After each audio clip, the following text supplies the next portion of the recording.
Welcome to remedial classes. मैं नवी सक्सेना आपका स्वागत करता हूं। आज की इंग्लिश की ग्रामर की क्लास में हमारा टॉपिक है होमोनिम्स। ठीक है, तो अभी हमारी इंग्लिश वोकेबलरी से रिलेटेड क्लासेस चल रही हैं। चैनल पर जाकर के आप प्लेलिस्ट देख सकते हैं, उसमें डिफरेंट टाइप्स के आपको वर्ड सीखने को मिलेंगे। तो आज की इस क्लास में हम सीखने वाले हैं होमोनिम्स। अब ये इंग्लिश वर्ड कौन से होते हैं? ये इंग्लिश वर्ड जो होते हैं, इनकी फॉर्म जो होती है इंग्लिश में तो सेम रहेगी, लेकिन हिंदी में इनका जो मीनिंग है, जो अर्थ है, वो अलग अलग रहेगा। ठीक है, इंग्लिश वर्ड तो सेम है, बट इनका जो हिंदी मीनिंग है वो अलग अलग होगा। ठीक है, तो उनका यूज़ भी अलग अलग तरीके से हमें करना होगा। ठीक है, तो वही आज हम सीखने वाले हैं। तो चलिए शुरू करते हैं आज की क्लास। पहला वर्ड है हमारा आर्म्स।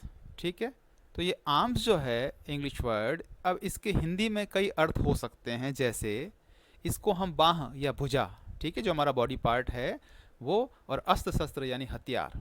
ठीक है ना, तो आर्म्स का जो है मीनिंग हिंदी में ये आप देख रहे हैं, दोनों ही अलग अलग हैं। अब इसको हम सेंटेंस में यूज़ करके देखते हैं किस प्रकार से हम सेंटेंसेस का फॉर्मेशन करते हैं। हर आर्म्स आर ब्रोकन, उसकी जो भुजाएं हैं, उसकी जो बाहें हैं वो टूट गई हैं। ठीक है ना, उनमें चोट लगी है। तो आप जो है आर्म्स देख रहे हैं इसमें, यहाँ पर इसका मतलब है बाह या भुजा। Okay. Terrorist was arrested with arms, जो आतंकवादी है वो गिरफ्तार किया गया हथियारों सहित, यानी उसके पास में हथियार थे, अस्त्र शस्त्र थे, उसके साथ उसे गिरफ्तार किया गया। तो दोनों ही वर्ड हैं आर्म्स, लेकिन दोनों का ही जो हिंदी मीनिंग है वो बिल्कुल अलग अलग है, डिफरेंट हैं। तो ये क्या है? Homonyms. These are the homonyms. Okay, next word हम देखते हैं बैट। बैट का मतलब होता है बल्ला, जिससे हम क्रिकेट खेलते हैं, और चमगादड़। ठीक है, बल्ला और चमगादड़। I bought a new bat yesterday. I bought a new bat yesterday, मैंने कल एक नया बैट खरीदा। A bat is not a bird. Bat जो होता है वो बर्ड नहीं होता है। ठीक है ना, उड़ता तो है वो स्काई में, लेकिन वो बर्ड की कैटेगरी में नहीं आता है, वो एक मैमल है। ठीक है, तो यहाँ पर आप देख रहे हैं दोनों ही जो सेंटेंस है उसमें बैट वर्ड का यूज़ किया गया है, लेकिन दोनों का ही जो मीनिंग है वो बिल्कुल अलग अलग है। ठीक है, तो होमोनिम्स का मतलब आप समझ रहे हैं। नेक्स्ट वर्ड देखते हैं बार। ठीक है, बार का मतलब शराब खाना भी होता है, जहाँ पर शराब पी जाती है। बाधाएं या रुकावटें भी होता है, या छड़ें भी होता है। ठीक है ना, सलाखें, छड़ें। ठीक है। ही drinks at local bar every day, वह लोकल बार में रोजाना शराब पीता है। ठीक है, तो ये बार वर्ड आप देख रहे हैं। ठीक है। He has cross the bar. He has cross the bar, उसने बाधाएं पार कर ली। ठीक है ना, रुकावटें उसने पार कर ली। तो दोनों ही सेंटेंस में आपको बार दिख रहा है, लेकिन दोनों का ही अर्थ कितना अलग अलग है। ठीक है। The window bars were broken, खिड़कियों की जो सलाखें हैं, छड़ें हैं, वो टूटी हुई थी। The window bars were broken. ठीक है, तो आप देख रहे हैं तीनों ही सेंटेंस में बार वर्ड आया है, लेकिन यहां पर इसका मीनिंग अलग अलग आ रहा है।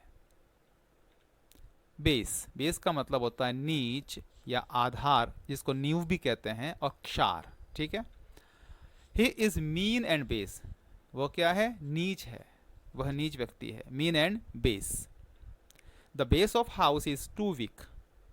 The base of house is too weak, घर की जो नींव है या जो आधार है वो काफ़ी कमज़ोर है। ठीक है ना, बेस कमज़ोर है। तो दोनों ही सेंटेंस में आप बेस वर्ड देख रहे हैं, लेकिन अर्थ अलग अलग आ रहा है। ठीक है। A base turns red litmus into blue, एक बेस जो होता है यानी क्षार जो होता है वो लाल लिटमस को नीले लिटमस में कन्वर्ट कर देता है। ठीक है, तीनों ही सेंटेंस में आप बेस वर्ड देख रहे हैं। तो यहाँ पर ये होमोनीम्स हैं, इसकी फॉर्म तो सेम है, लेकिन इनका जो हिंदी मीनिंग है वो अलग अलग है यहाँ पर। ओके।